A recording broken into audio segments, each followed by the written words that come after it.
Welcome to this very special edition of the KJ Masterclass Live, the show which ensures that you profit from your time spent here with experts, either through the industry insights, information, or simply learning from them. And today we have Cari Vann. She is an exercise physiologist and holistic movement mentor. She is also a podcast host of Better Than a Pill. Welcome to the show, Cari. Thank you so much, AJ. So grateful to be here today. You are welcome to the show, Kerry. You are welcome to India in this online form. And I'm sure not just in India, but a lot of people across the globe will benefit from what we'll be talking about. We'll talk about injury prevention and pain relief. And that is what a lot of people need help on. So we'll be talking about this. So my first question to understand this is, Kerry, you do a lot of stuff. You are into this. What are the general areas that one can look at pain relief and injury prevention, which are very prone to, though our human body is prone to, can happen any sort of injury, but as a physiologist, what do you think we should generally take care in terms of injury prevention and the areas which will need pain relief, so that people can know, okay, these are some things that I need to pay much more attention to. Sure. And, there is crossover between what we need to be doing to prevent injury a lot of times, and then when it comes to what we need to be doing to relieve pain. And usually that last red flag indicator that we get is the pain saying, hey, pay attention to me, right? But certainly we can be doing so many things to even ward off that pain from coming. And I think that's a really important thing to kind of focus in on today. And movement, let's just make it really simple to start here, is that we need movement, right? We Right, need to right. be getting movement into our lives, into our days. And if you're starting, depending on where you are and what you're doing, when it comes to injury prevention and pain relief, um, I'm a big believer in what I would call joint friendly movement, meaning that we're not going to overtax the joints. And that can vary person to person. But to keep it simple, for some people, that could be taking a 10-minute walk. Okay. Getting up and Right. moving. Not for everybody. Walking may not be good for everybody. So if we're going to move, maybe it might be getting on a bike, or there's a machine called a New Step, NUSTEP, and that's very good for the knees, and back, or it could be getting in the water for some people, doing swimming or water walking.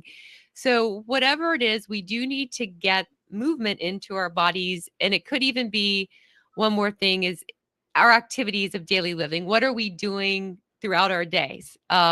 Just getting more active, being aware of, for some people, maybe how many steps we're taking and so forth. So that's one thing we need. And that's not everything we need. I actually teach and preach there are 5 pillars that we do need. And that's just been my personal experience and what's been brought into my world. But certainly movement, overall movement would be key. Okay, okay. So movement is the key. What about, people or children at an early age? They struggle, they can have this issues. Now at that point in time, you are growing, your bones are growing. So why is it that some people face a bit more, pain and all? Even in your case, as you say, you struggle with pain at an early age, and that motivated you to find solutions. So what sort of pain did you face, and how did you find solutions for that? Because the answer will then give a solution to a lot of people, so that they can follow it in their own lives. Absolutely. Yeah. So we're all going to be given our different challenges. And for me, initially it was my feet. And so I was a dancer, and by my sophomore year in college, my feet had given out, and I had been experiencing a lot of different problems up to that point. And what I found is I actually was missing a joint in each of my feet. So there's a mechanical issue. And so when I was forced to stop doing something that I love movement wise, it did make me become proactive about finding the freedom and solution in other areas, because if anybody out there has ever had a problem with their feet, we need those to move. We need those to move around, and that's where walking may not be an option, right? And so certainly you can get freedom. For me, I found in getting in the water and doing a lot of things there. Um, and not just the water. So, on my journey, which has been an extensive amount of time, I've been really fortunate to be able to get the degrees in exercise physiology. I've worked in different medical centers. I've studied a lot of different movement modalities.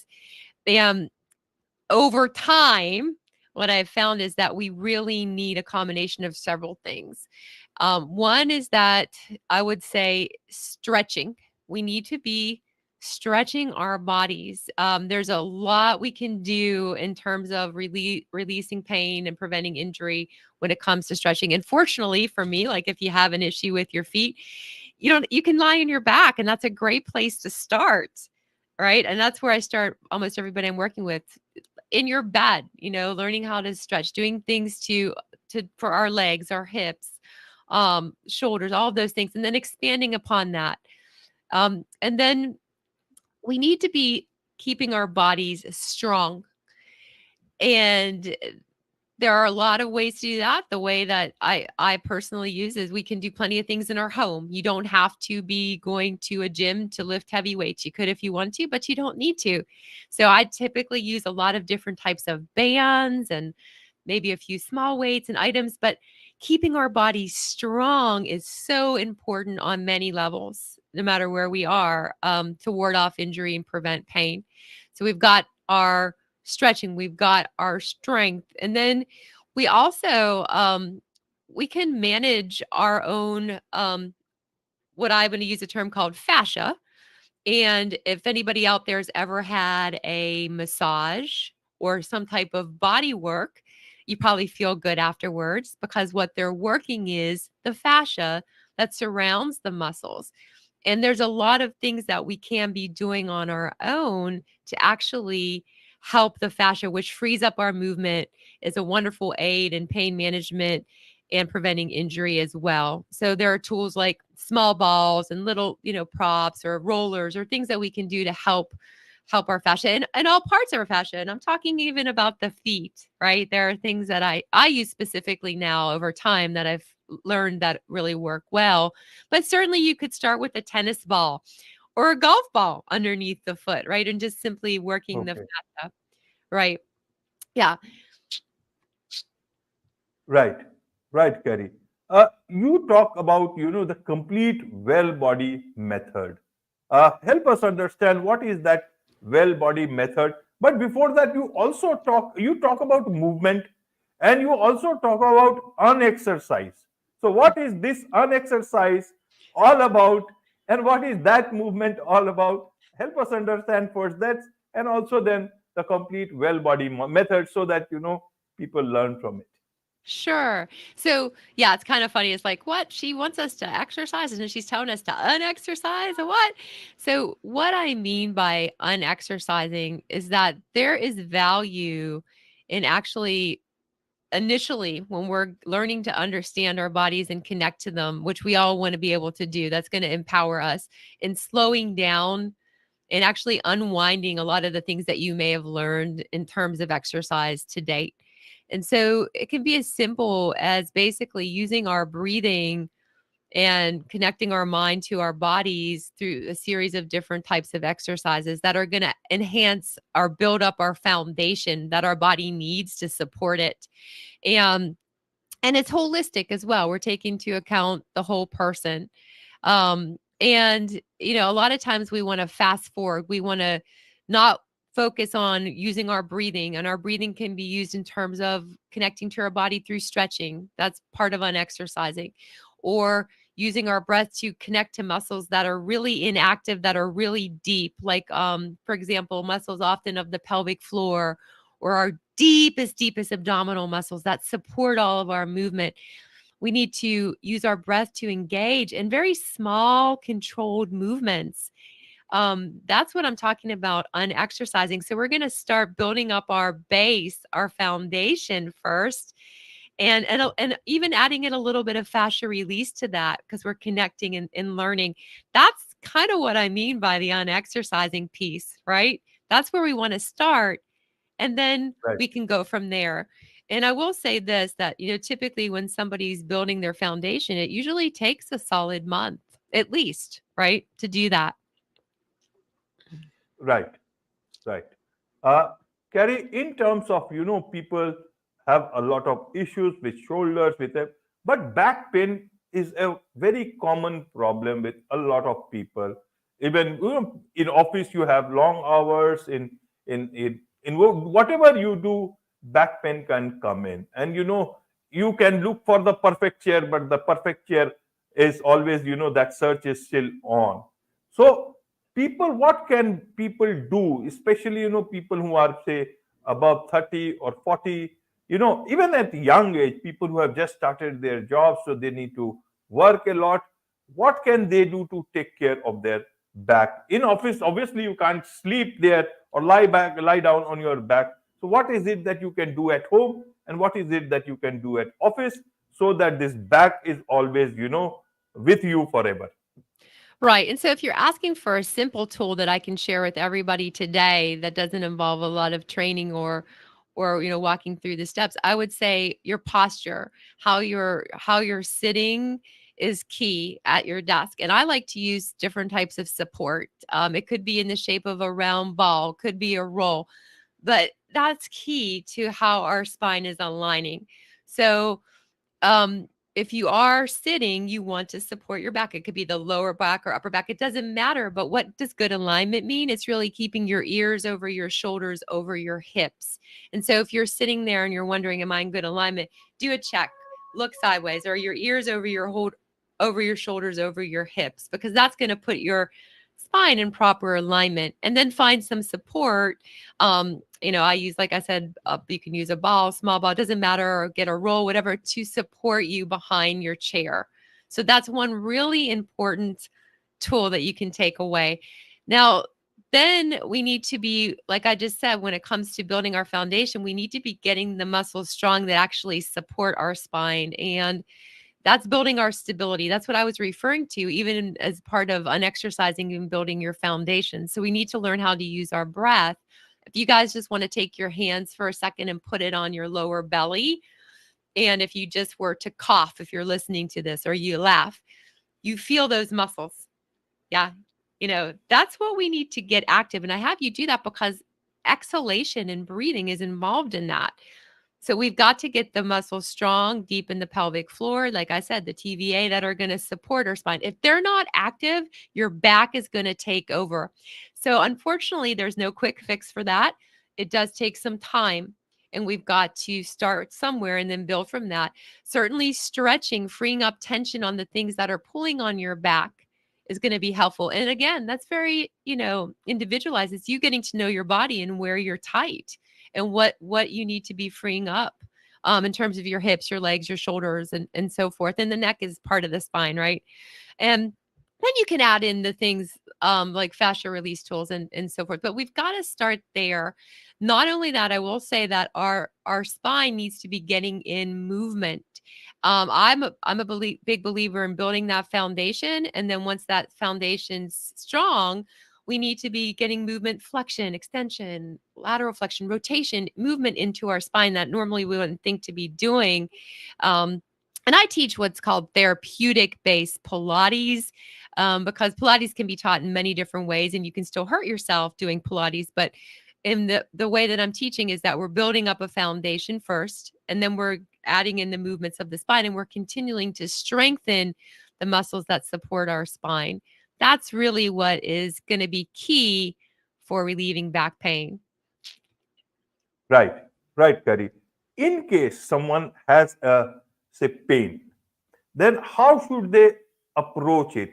Should they start, directly by going to a doctor or orthopedic doctor, or should they start looking at, getting some pain medication, some sort of an ointment? How should they, start approaching it in the best manner possible, so that they can first exhaust all the other things, but sometimes you just don't know what is the extent of the pain. So how do you assess that it is manageable by you with home remedies, or the way one normally thinks of, or is it that you should go to a doctor? Right. So, yeah, pain can vary. I think that general back pain, a lot of things can be solved with what I was just talking about. Why not go as far as we can with what we can be doing for our body in terms of movement, in terms of the pillars that I was describing, with flexibility, with building our stability? You're going to need those things anyway, fascia release and whole body strength. So, a lot of things can be solved by doing that. There is definitely nothing wrong with getting a diagnosis. I always encourage people to do that, from a doctor or a diagnostic. If a doctor gives you a diagnostic test, to rule out any other things and knowing exactly what's going on. Because I tend to see a lot of people too that have things like stenosis or spondylolisthesis. And yes, there are still plenty of things that we can be doing to help ourselves movement wise, but there are certain things that you want to be avoiding as well in those scenarios too. So, yeah. And again, plenty of things you can do on your own. I'm not a big fan of advocating medication or pills as a first line defense. And I think there's a lot of reasons why. One is that it can mask what's really going on in the body and not really get to the root cause of the issues. And also, it can be addictive. And I'm not saying that there's anything wrong with taking medication. I do see a lot of people being able to wean off their medications once they're able to add in things to their life that are natural, such as a natural form of movement. Um, Movement therapy, all the pillars of pain free movement to help them. So, it's going to vary based on the individual. If there is really severe issues and you're, obviously, and like you can't move, you need to go to a doctor. Don't mess around. You need to seek medical advice, medical attention. But I'm talking more in general terms, general back pain and things like that. Does that make sense? Absolutely, absolutely, Kerry. Now let's talk about women, especially women above 40. They have their bones are a bit different, in a general sense than men, and they have their other issues also. So how can women especially take care of their pain, their injury in case there is one? How should they look at their overall, health in terms of, injuries and pain relief? Yeah. So I'm always going to go back to the pillars because they're going to need all the pillars too, right? We're going to need to get those in. But what's really important to look at here is as we age, especially as women, we're losing bone density. And so we got to stay strong. And so whole body strength is extremely crucial to that. Yes, we've got to get strong down and build our foundation up. And then we want to be addressing our whole body because that's going to stimulate bones. It's going to prevent things like osteoporosis from coming. Also, it's going to help our metabolism. And we need that to stay that our metabolism to stay active as we age. There's probably nothing better we can do. I see a lot of women too that want to lose weight. Well, you've got to be doing your whole body strength. That's where it's at. Keeping the muscle strong, keeping it active. Um, and and then adding in all the other pillars to balance that out. Like I mentioned, the therapeutic based Pilates, the stretching, the fascia release tools, and moving. So yeah, so it's not just one thing. You do need them all. But when it comes to the strength work, you've got to be doing that at least 2 days a week in order to have benefit. And I'm a big believer in that. And I will say it again, at least 2 days a week, you got to be getting that in and then adding in the other things throughout your week as well. Movement is key for longevity. It is our first line of defense, actually, of what the doctors are showing us in terms of longevity. So, and it goes hand in hand with injury prevention and pain relief.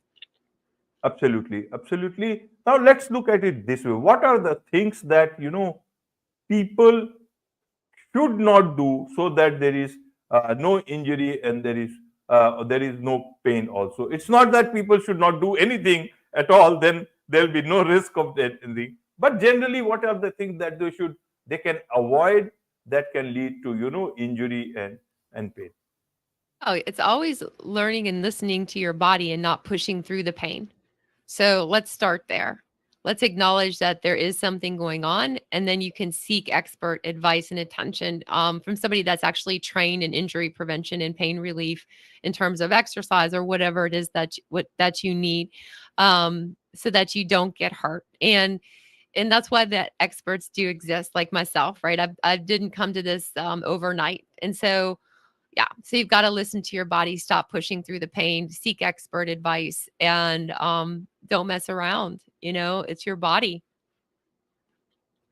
Absolutely, absolutely. There is much to learn about these things, and there is this is one podcast episode. You host a podcast yourself, better than a pill, and there you have got many more episodes where people can learn from. So tell us about your podcast so that people can gain more from you. Sure. The podcast is called Better Than a Pill, and it's on all platforms, and it's ever evolving, ever changing. And the podcast was started because I believe that we need to be really proactive about seeking all kinds of solutions for our health and wellness, and even injury and pain relief as well. All of those things, in addition to what even mainstream medical oftentimes has to offer. And so, in the podcast, I sometimes am talking, or I'm bringing on a lot of guests from everywhere that have different things that people need to know about, because what works for one person may not work for everybody. So that's where we are right now. I've been doing a lot of interviews lately, and I don't know the direction the podcast will continue to take, but that's where we're on. So coming on and finding out what's going on out there and how we can help your overall health and wellness. Absolutely, absolutely. And for those who would like to learn more from you, directly from you, also take your service, what is the best way for them to connect with you? Sure. So right now they can go to the movementcraft.com. It's the word movement and the word craft.com. And you can contact me directly there.